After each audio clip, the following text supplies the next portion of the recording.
الحمدللہ رب العالمین والصلاة والسلام علی سید المرسلین وعلی آلہ وصحبہ اجمعین۔ سبق نمبر 31، ڈیمونسٹریٹیو پروناؤنس، اسماء اشارہ۔ اسماء اشارہ وہ اسماء ہیں جن سے کسی چیز کی طرف یا کسی شخص کی طرف اشارہ کیا جاتا ہے۔ ان کی دو قسمیں ہیں، اسماء اشارہ قریب اور اسماء اشارہ بعید۔ پہلی قسم سے قریب کی چیزوں کی طرف اور دوسری قسم سے دور کی چیزوں کی طرف اشارہ کیا جاتا ہے، جیسے آپ کہتے ہیں ھذا البیت، ذالک البیت، یہ مکان اور وہ مکان۔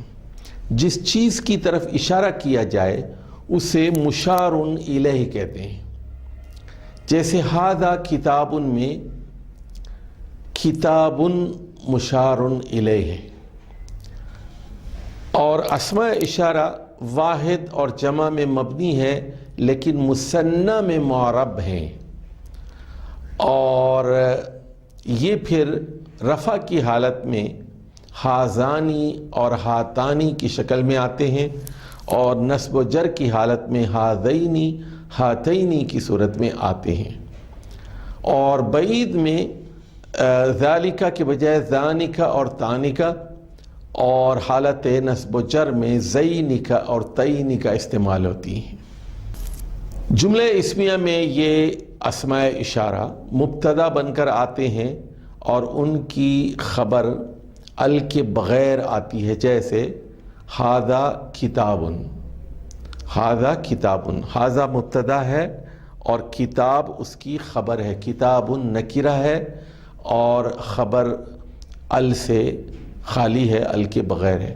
ذالک قلم، وہ قلم ہے، تو ذالک یہاں پر مبتدا ہے اور قلم اس کی خبر ہے۔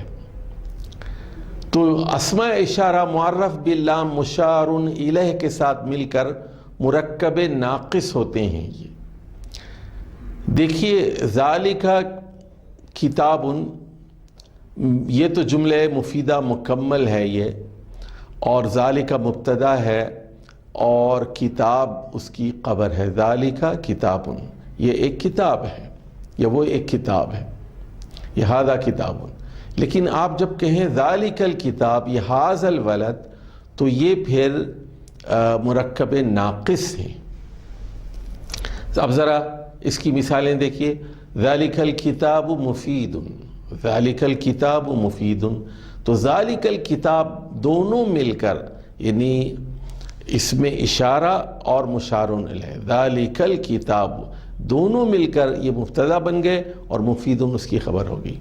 ھذا الولد ذکی، یہ لڑکا بہت سمجھدار ہے، تو یہاں بھی ھذا الولد دونوں مل کر، اس میں اشارہ اور مشار الیہ مل کر یہ مبتدا بن گئے اور ذکی خبر ہو گئی۔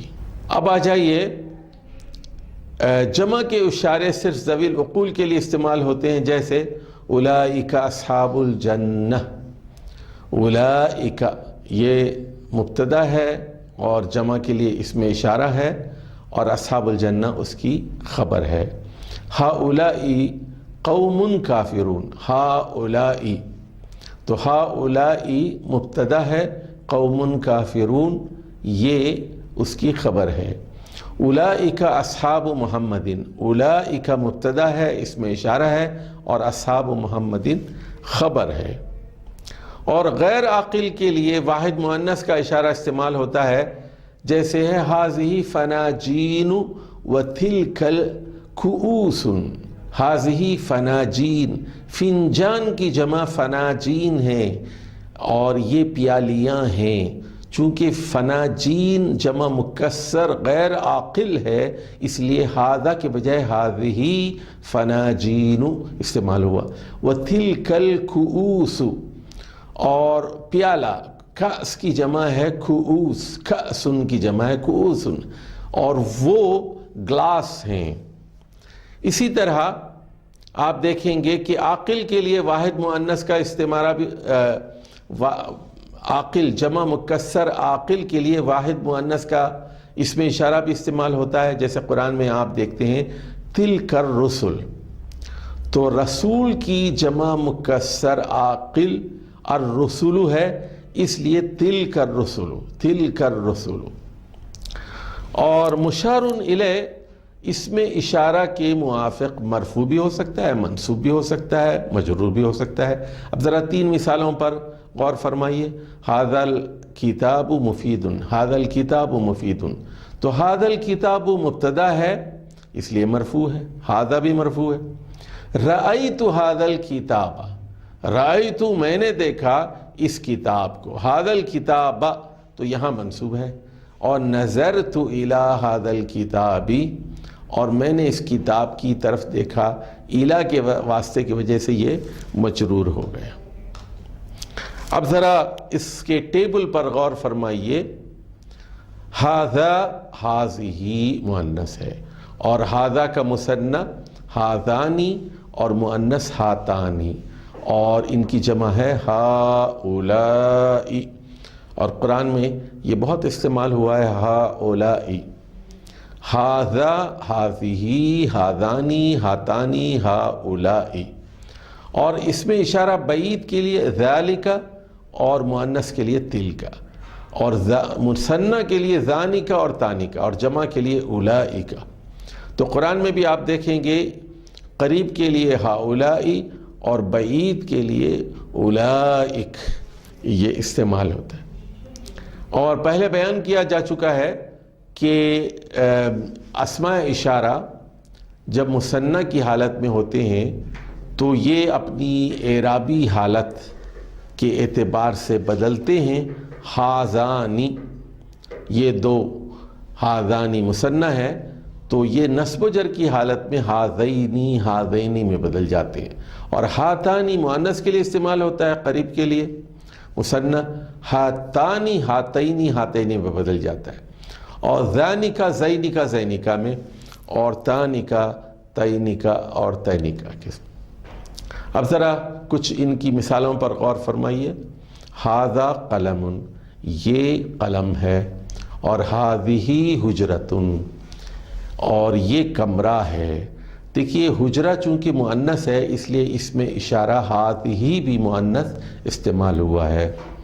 ھذان قلمانی، یہ 2 قلم ہے، تو دیکھیے قلمان 2 قلم ہے اس لیے اس میں اشارہ بھی مثنی استعمال ہوا ہے۔ ذالک برہان، وہ دلیل ہے، اور برہان مذکر ہے اس لیے ذالک استعمال ہوا۔ تلک طالبۃ، اور وہ طالب علم لڑکی ہے۔ ذانک برہانان، یہ 2 دلیلیں ہیں۔ اب کچھ اور مثالیں دیکھیے۔ ھاتانی آیتانی، آیتن کا مثنی آیتانی ہے تو اس لیے اس میں اشارہ بھی مثنی استعمال ہوگا۔ ھاتانی آیتانی، یہ 2 آیات ہیں۔ ھذہ اقلام، اب دیکھیے اقلام چونکہ قلم کی جمع مکسر ہے، غیر عاقل ہے، اس لیے اس میں اشارہ واحد استعمال ہوگا، ھذہ اقلام کہیں گے آپ۔ اور جمع کے لیے ھؤلاء معلمات، یہ استانیاں ہیں، یہ ٹیچرز ہیں، اور دور کے لیے تانکا طالبتانی، وہ 2 طالب علم لڑکیاں ہیں۔ اولئک معلمون اور اولئک معلمات، تو یہ جمع کے لیے اولئک کا استعمال ہوتا ہے، چاہے وہ معلمون ہو چاہے معلمات ہو، جمع مذکر ہو یا جمع مؤنث۔ اب بڑی تیزی سے ہم کچھ قرآنی مثالوں پر غور کرتے ہیں۔ ھذا بہتان عظیم، ھذا مبتدا ہے، اس میں اشارہ مؤنث واحد ہے، بہتان عظیم یہ خبر ہے، یہ ایک عظیم بہتان ہے، یہ ایک بہت بڑا بہتان ہے۔ اور ھذہ تذکرۃ، یہ ایک نصیحت ہے، یہ ایک یاد دہانی ہے۔ تذکرہ چونکہ مؤنث ہے اس لیے ھذہ استعمال ہوا ہے۔ اور ھذان لساحران، تو یہ دونوں تو جادوگر ہیں۔ ھذان مبتدا ہے، لساحران، ساحران مرفوع ہے، آن کی علامت دونوں میں موجود ہے، اور یہ مثنی ہے۔ ھؤلاء بناتی، یہ میری بیٹیاں ہیں، یہ میری لڑکیاں ہیں۔ ذالک فضل اللہ، وہ اللہ کا بہت بڑا فضل ہے وہ، ذالک وہ بہت بڑا فضل ہے۔ تلک حدود اللہ، تلک دیکھیے آپ یہاں حدود بھی، حدود حدن کی جمع مکسر ہے حدود، اس لیے تل کا استعمال ہوا ہے کہ یہ اللہ کے حدود ہیں، حدیں ہیں۔ فذانک برہانانی، تو وہ دونوں دلیلیں ہیں، وہ دو دلیلیں ہیں۔ اولئک ہم المفلحون، وہی لوگ فلاح پانے والے ہیں۔ اب یہاں کچھ مشق آپ کے لیے دی گئی ہے، اور اس میں آپ کا کام یہ ہے کہ یہ اردو جملے ہیں، اس میں اسماء اشارہ استعمال ہوئے ہیں، ان کا آپ عربی میں ترجمہ کیجئے۔